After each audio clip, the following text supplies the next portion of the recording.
నిమిషం అట్లా అట్లా తీసుకో.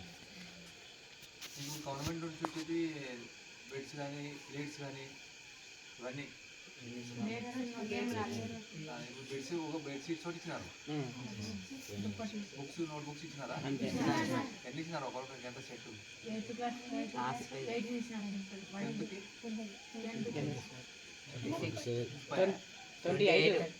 పెన్నులు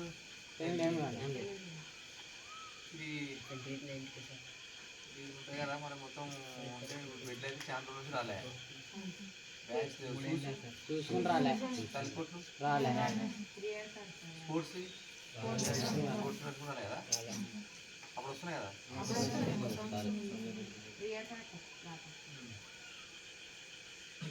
బాత్రూమ్లు కూడా నీట్గా లేవు, మరి మీరు పని చేయించుకోవాలా? మీరు నీట్గా చేయించుకున్నారు చెప్పాలా మీరు?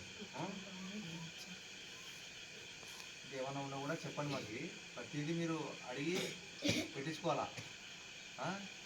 మెను అదంతా మీకోసం మెను ఎందుకు పెట్టినాను మేము?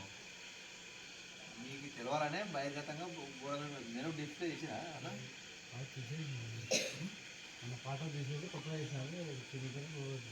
కొత్తది మెను ప్రకారం మీరు అన్నీ తినాలి మంచిగా, సరేనా? మంచిగా ఏమన్నా సమస్య ఉంటే కూడా మాకు చెప్పండి, వాడని చెప్పండి, మంచిగా చూసుకుంటారు. వర్కర్లను మంచిగా పని చేయమని చెప్పండి. నీట్గా రూములు నీట్గా ఊడ్చుకుని, అంతా రూములు బాగాలేవు, దుమ్ము ఉంటే ఎట్లా ఎట్లా అనుకుంటారు మీరు? నీట్గా పెట్టుకోవాలి వాటిని. ఆ గోడలకు కూడా అంత బూజు, అది కూడా దులిపియాలి వర్కర్లతో. కుడిస్తేనే లేదా కొంచెం బూజు కొట్టండి రూములలో. అదే బూజుకారం తెచ్చిపోతే కొంచెం దుమ్ము గిమ్ము నరటం ఉంటుంది, కొంచెం నీట్గా ఊడ్చుకోండి. అదంటే గుహ ఉన్నట్టు ఉంది, ఎట్లా అనుకుంటారు మీరు? దాంట్లో ఒక మంచం తీసేస్తే మనం తీయండి. నువ్వు అవసరమైతే అంత అంత ఎక్కింది పెట్టదు, పిల్లలకి గాలి ఆడదు.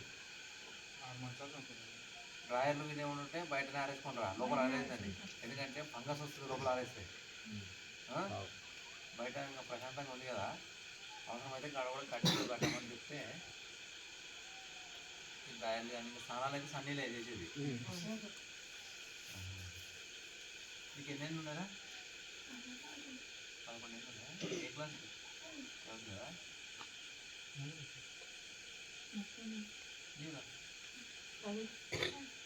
నీ ఏ క్లాస్? అందుకు ఒకటే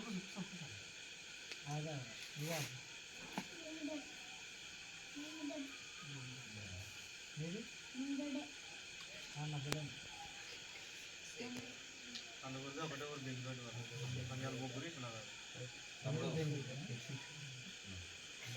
సర్లే. ఇప్పుడు చిన్న వయసులో మీరు హాస్టల్లో ఉండి చదువుకుంటుంటే గ్రేట్, మీరు మంచి చదువుకోలే ఏమి కళ్యాణం ఇచ్చిపెట్టి మీరు చదువుకుంటుందంటే చాలా ధైర్యవంతులే మీరు. అందుకోసమైనా మంచి అవకాశాలు హాస్టల్లో చదువుకోవడం. అదే నువ్వు ఇంటికాడ ఉంటే నేను నీళ్ళేమో లేకపోతే పని చెప్పి ఏదో ఒకటి చెప్తా కదా. ఏదైతే ఆరాం తినేది టైంకి అన్నం పెడతారు, మనకు పడుకోవడానికి రూమ్ ఉంటుంది, అన్ని రకాలుగా ఉంటుంది, మంచిగా ఉంటుంది. కాబట్టి మీరు ఇంట్లోకి పోతుంది ఎక్కువ, హాస్టల్లో ఉండి మంచిగా చదువుకోండి ఏమి. పాములు కూడా వస్తున్నాయి లోపలికి, వస్తున్నాయి కదా మరి చంపుతారు ఎవరు కూడా రూముల్లోకి వచ్చిందే. అదే కొంతమంది చెత్త చెదారం ఉంది, ఇది అప్పుడు కూడా అట్లే ఉంది, ఇప్పుడు కూడా అట్లనే ఉంది, మారలేదు.